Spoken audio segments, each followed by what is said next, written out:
So we have yet another creeper trying to use the women's locker room in a gym, but this time there have been some protests, a little bit of police presence, and the Attorney General has decided to get involved.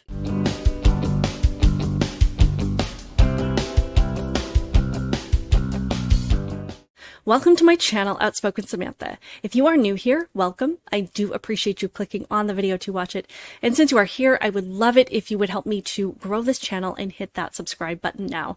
And of course, to those of you that are returning, you know that I truly appreciate you being here, continuing your support, leaving comments, engaging in the conversation.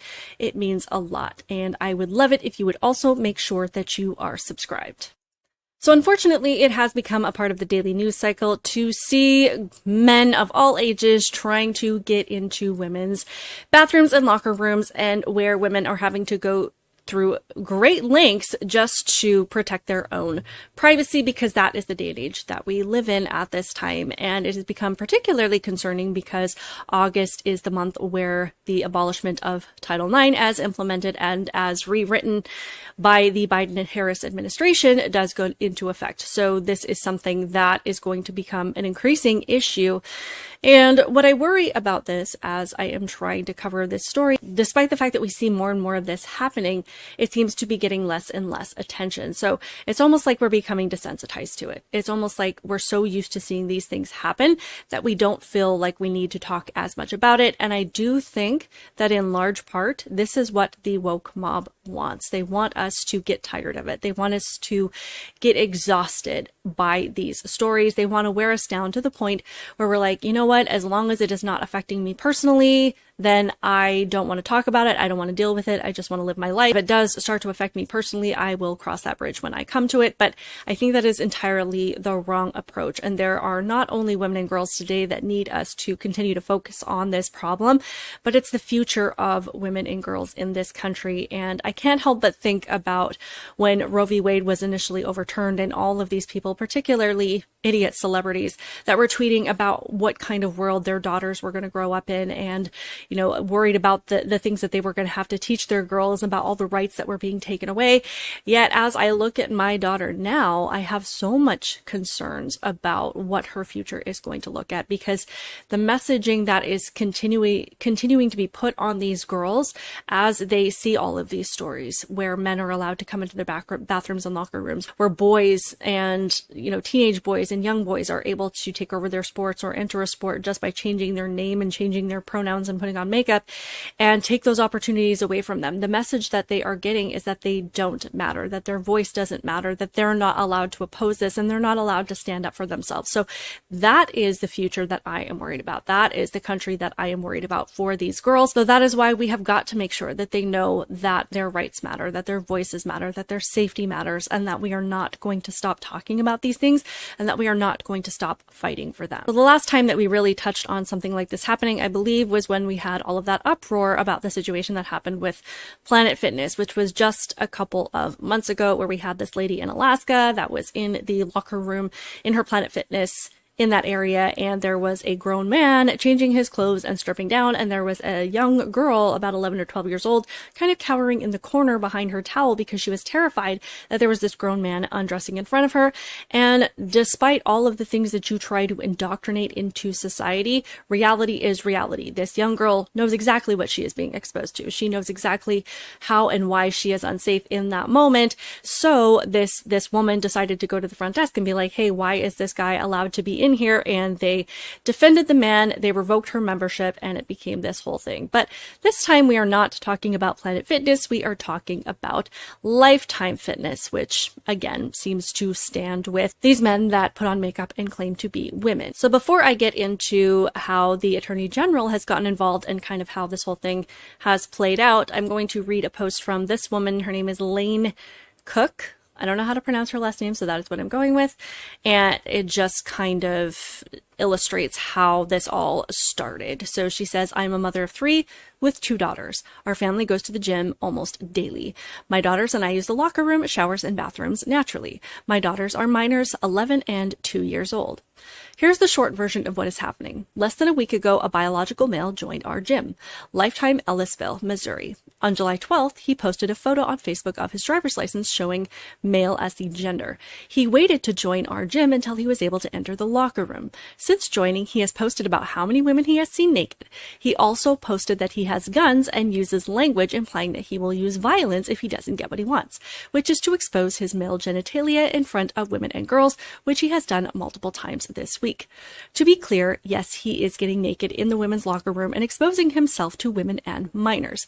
Lifetime is holding firm that since his license says that he is female, which has only been the case for 2 weeks, he is allowed to be in our locker room under Missouri state law. When this person tried to take their concerns to Lifetime Fitness themselves, they basically said, this is our policy. It says that they are female on their ID, so therefore they are female. That in and of itself is concerning, but the Missouri Attorney General has decided to get involved, Andrew Bailey, and actually start an investigation into the issue. And I don't know why it would not be concerning to people, but it should be concerning to you, especially as a woman, that we've got to go to the highest levels of the attorney's office in a state just to protect our right to privacy, just to have a locker room to ourselves. So if that doesn't tell you how far back women's rights have gone in the last couple of years, I don't know what to tell you, but we're just going to read a part of this statement. This is from Andrew Bailey. It says, "It has come to my attention that Lifetime Fitness has proudly adopted a policy that permits biological men to use locker rooms designated specifically for women and girls. Even more concerning is the fact that instead of taking the safety concerns from your gym members seriously, you rudely correct them and insist that they call this biological male by the correct pronoun. Not only are they going to completely dismiss your concerns about not having privacy and safety in the locker room where you are known to be most vulnerable, where you are going to be exposed more than at any other place, then the thing that they feel the need to most highly address, their top priority, is making sure that you address this person as a woman. Not your safety and not your concerns, not your privacy, but that you call this person a woman." Mind-blowing. It goes on to say, while it might be considered fashionable in certain corporate boardrooms to pretend that biology is irrelevant, the American heartland still lives in reality. And I think that that is a really important statement, because so often these days we are having policies implemented by people that do not have to deal with the consequences of them. It is easy to put something in place, to sign a law into place from the comfort of your boardroom, from a place where you don't have to deal with the consequences of this, where it is not going to directly impact you. It speaks to who you are as a person when you can do that and completely separate yourself from how it is going to impact others. And not only that, just completely ignore them and disregard them when they come to you with the blatant results of the law that you yourself have signed into place. So I was only able to find one news station covering this story, which again just makes me a little bit worried, because we are not seeing people respond in the same way. Again, the more this stuff happens, but this was their coverage of it, and we actually get to hear from the individual that is at the center of this controversy. So let's hear a little bit of how this was covered and what this person has to say. The gym parking lot full of protesters. Some alleging a man was in the woman's locker room. The issue for everyone here is Lifetime Fitness policy. I asked them their policies for trans people, and they said, well, obviously you're a woman. Iris Montano joined Lifetime Fitness on Sunday. Iris went to the management the next day, alleging there was a confrontation with another gym member. And I was in my bikini, and I sat down in front of my locker, and this woman came out of nowhere and just, told me, this is inappropriate, you can't be here, you shouldn't be here, you should be with the men, blah, blah, blah. A statement from Lifetime Fitness supports Iris's use of the women's locker room.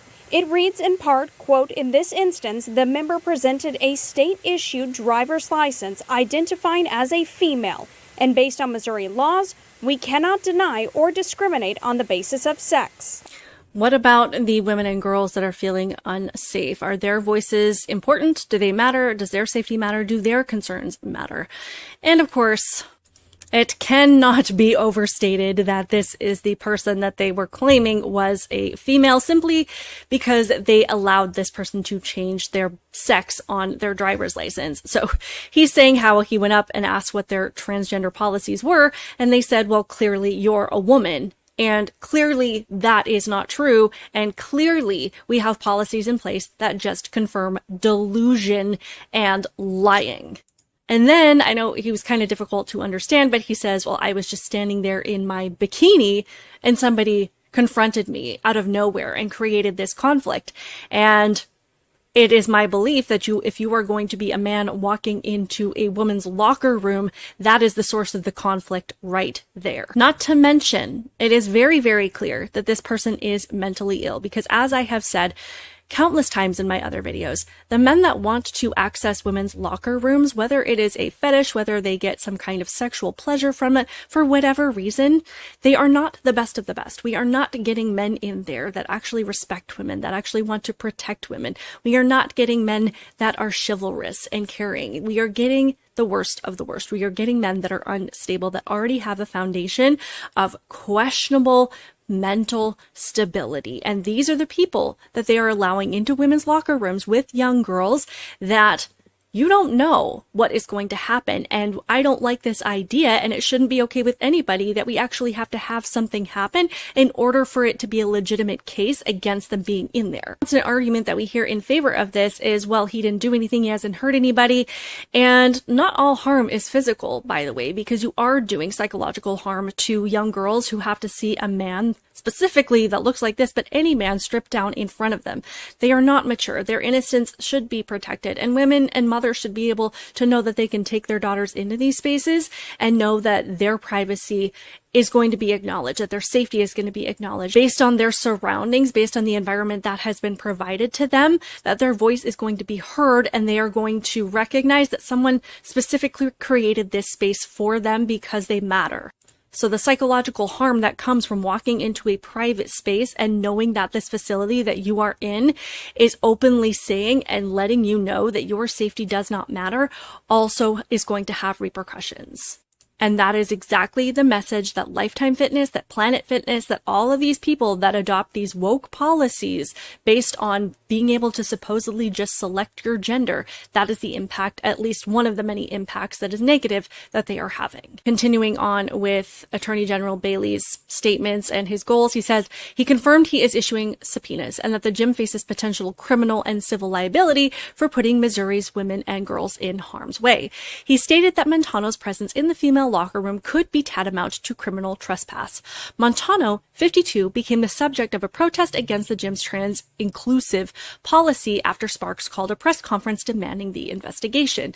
We've decided to take a stand and ensure that the safety of our community comes first, Sparks, who is a representative in the state of Missouri, told the crowd. However, counter-protesters also showed up to offer their support. Montano insists he was just exercising his right to exist in public and says he takes care to maintain his privacy and avoid conflict. And the reason that I was emphasizing those pronouns is because this article insists on calling this person a she, which he is not. There have been a few updates since this story hit my newsfeed a few days ago, and after all of the stuff came out with the Attorney General and how this was being addressed. And this comes from an account of TJ Moe on Twitter. It says Lifetime Fitness is in absolute chaos right now.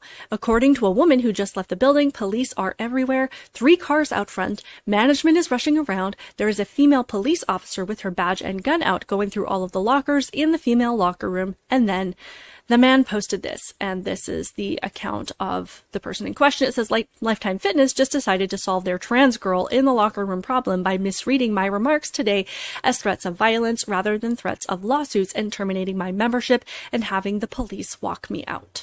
So apparently this person's membership has been officially terminated, but not because they were exposing themselves to young girls in the locker room, but because of some of the things that they said on social media that were found to be concerning and potential threats of violence. After all of that, Lifetime did send out an email to their members, and it's not exactly honest. It says, "Dear members, over the last week, our West County Club has been the subject of some false accusations made by a few government officials.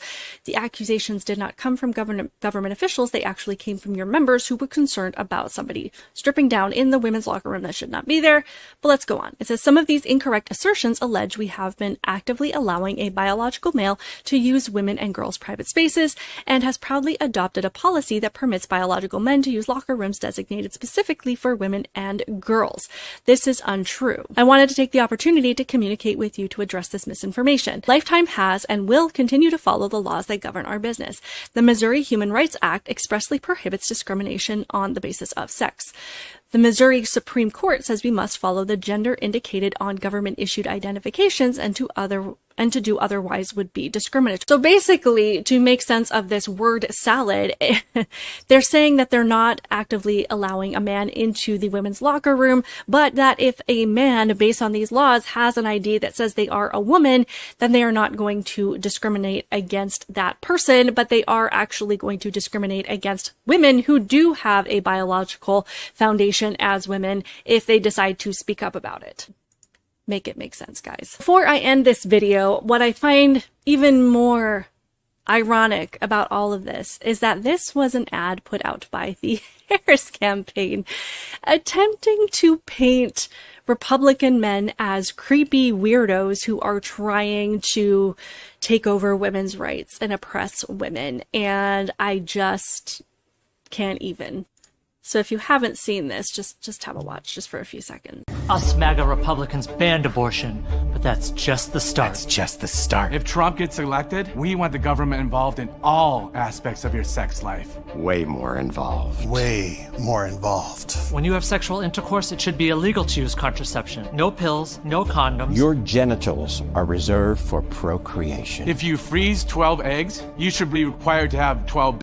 So they're trying to make it seem like Republican men, again, are creepy and trying to control women and take away rights from women. Yet this is the guy that they allowed, that their policies, that the things that they stand for, that their woke ideology, that their gender ideology promotes and advocates for. This is the guy that they allowed into women's bathrooms to strip down in front of young girls. Anyway, I am going to leave it there. I would love to hear all of your thoughts on this in the comments below. Please be sure to hit that like button. Make sure that you are subscribed. Be sure to tune into my live stream every Wednesday morning at 10 a.m. Central Time. Keep it real, guys, and I will see you in the next one.